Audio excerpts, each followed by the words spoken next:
Media Snack episodes are now podcasts and available both on SoundCloud and iTunes.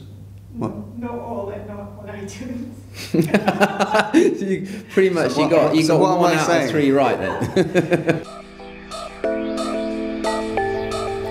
Coming up, absolutely nothing about CES.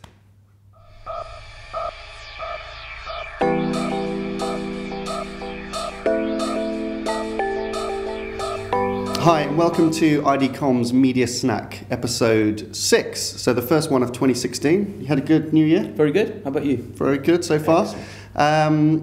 So this week we are talking about a nice piece of presentation research from Recma, summarising all the kind of crazy media pitch activity from last year. Yes. We are not going to make any predictions about 2016, except for one thing. Okay. AdFraud is going to be an even hotter topic. Yep, I think so. And finally, we have a really interesting viewer question, somebody that raised a piece of news to us, which we will cover at the end. Okay?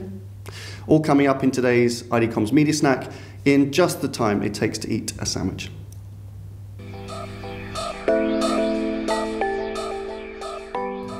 So first up, Recma, which is the research company in media agencies, so it's kind of a French company which is understood to be the kind of benchmark in the media industry or landscape reporting, published a report this week which was summarising all of the crazy pitch activity that we've been discussing in previous episodes, and they presented that in a really nice way, showing the winners and losers. Yeah. So, I mean, there's a lot of data there, but I mean, what were your big takeouts from that? So they analysed the 42 big media reviews of 2015, cumulatively 23 billion spent. They identified that 14 billion shifted hands. The biggest of those was Procter & Gamble in the US. 9 billion remained within the incumbent agencies. Actually 6 or 7 billion of that actually was two clients, Unilever and GSK, which kept their in. So most pitches resulted in some change. In changing, absolutely. So who were the big winners? OMG was the biggest winner, having secured Procter & Gamble in the US.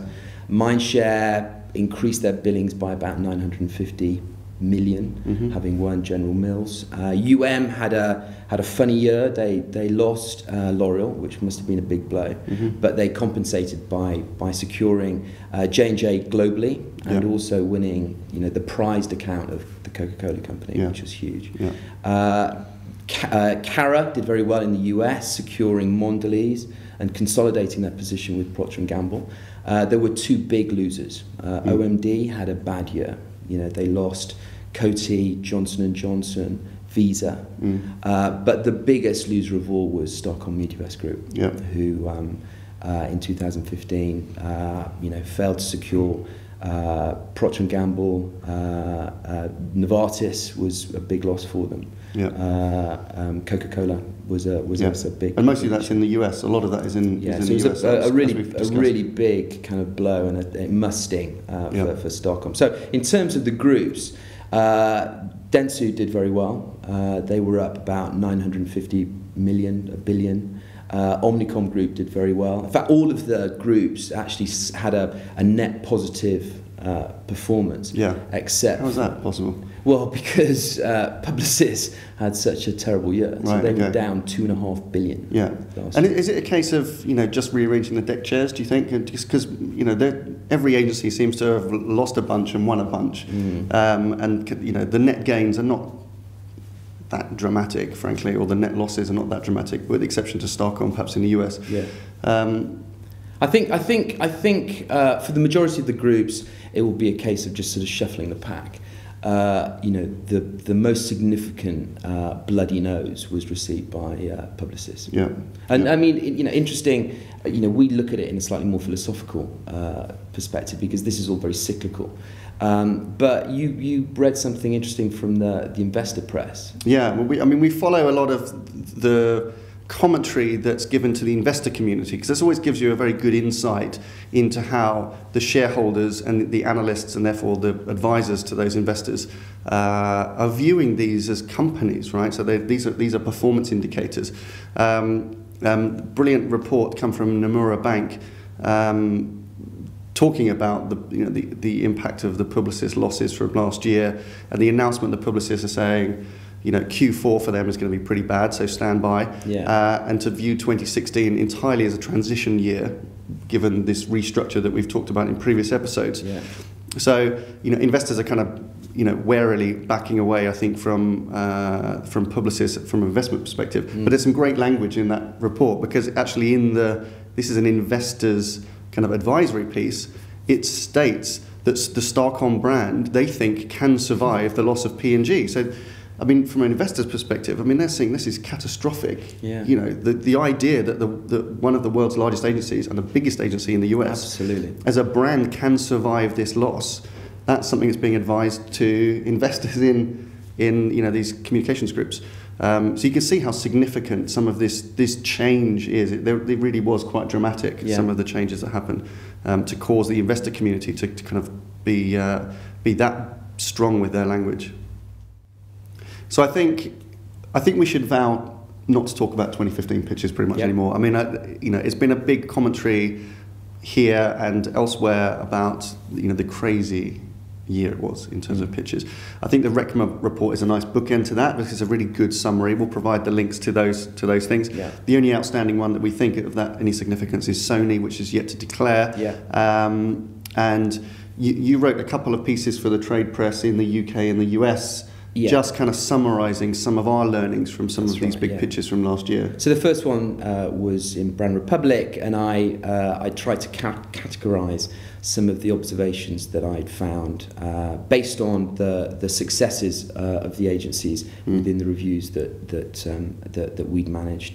And the second piece were just some observations that I'd found having sat through about 40 hours worth of pitch presentations, the good, the bad and the ugly.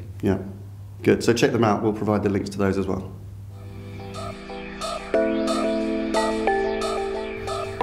So next up, we are not going to be making any predictions for 2016. No. Well, apart from the fact that we said that control was going to be our word of the year. That's so right. That's it. That's right.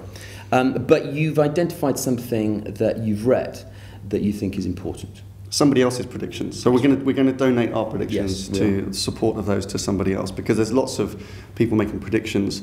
A lot of them are pretty dull. However, somebody has come up with something that's very interesting that I think is definitely worth sharing, and I would encourage you to go and read. A chap called Mikko Kotila is a friend of ours who's an expert in digital media buying, and he's dedicated the last year or two of his life to researching ad fraud. And at the beginning of this year, he's published quite a long read, but it's worth taking the time to review this. 8 ad fraud predictions for the year. It's in 2 parts, but what he's come up with is a really interesting kind of 8-part manifesto, which covers the idea that there will be a credible baseline established for ad fraud, because at the moment there's not really any reference point. We just hear very scary percentages or big numbers, and everybody thinks it doesn't really affect me, and they can't put that in context. So Mikko is suggesting that there will be this year a baseline. He's suggesting that evidence will emerge this year about how ad tech vendors and digital management by agencies is contributing or ignoring and generating income, and generating income for them as well, which is perhaps not being declared. So if that's true, that would be a big deal. He also makes the point, as we've suspected, it's that ad fraud is not a niche thing. It's now the largest and fastest growing cybercrime there is across the world. So this is a big deal, and because of that, Mikko's prediction is that this will now gather the attention of governments and regulators and law enforcement to apply. This is not something which I think he's suggesting can be self-regulated any longer. Ad fraud is a serious fraudulent practice now. But I think his most frightening and alarming prediction, which is perhaps an obvious thing to say, is the fact that it's only going to get bigger. that as more and more money migrates away from traditional media into programmatic, then the pool of opportunity for fraudulent activity and for those people to get involved in fraudulent activity is only going to get bigger. Yeah. So, and especially in more developing countries as well, what he highlights in the report, which you have to read, is that in the very sophisticated digital markets, AdFraud is still a massive problem, but it may represent 30 to 40% of the total market. In the more nascent markets or the more immature digital markets, it could be up to 80%. He's suggesting this could be lost to fraud, which are staggering numbers, and you can just understand the scale and the impact of this.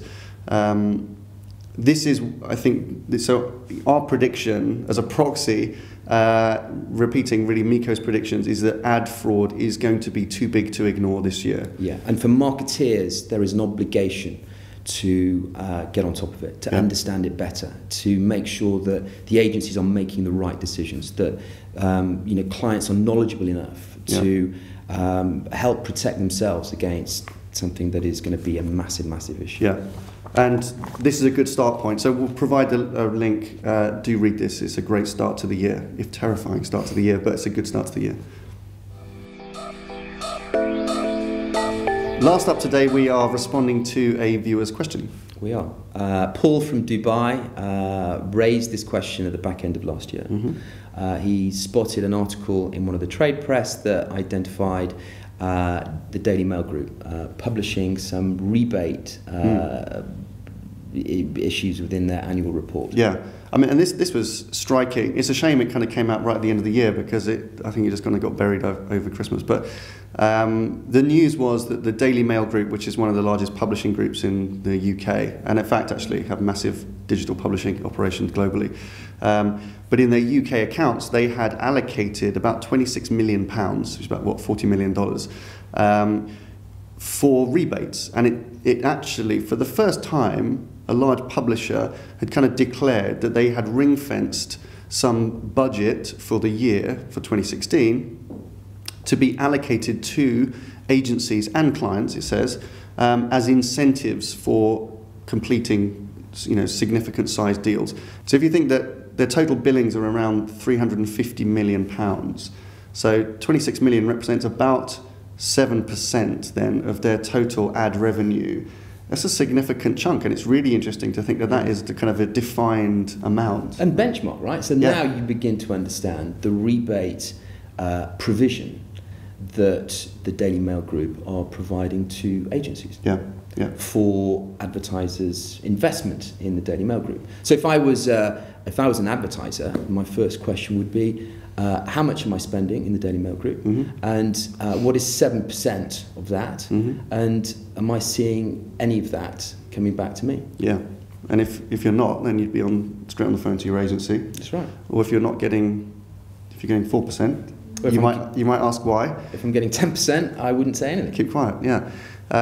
So I mean, I think we encourage that levels of transparency. The 7% is about in line with what we would expect, frankly. So that's the number itself is not shocking, but the fact that it is detailed now provides that solid benchmark, so people can go and benchmark themselves and have a look at their own numbers. And I'm also hoping that this is going to set a really positive precedent as well. I think it's a really good thing that the Daily Mail Group are being so transparent in this, and I hope that that is a trend that we'll see more in 2016. And I think one of the additional impacts, I think it is important that the wording in this declaration had the word clients in it, because it talks about advertising agencies and advertisers. So it shows the indication there that the large publishers, large vendors are interested in developing direct relationships with clients and willing to offer rebates direct to clients and not just through the agencies. And that's something, a trend that we've highlighted in the past. It's something which we think will get bigger and bigger. Okay, that's it for this week. Thank you for watching episode 6 of IDCom's Media Snack.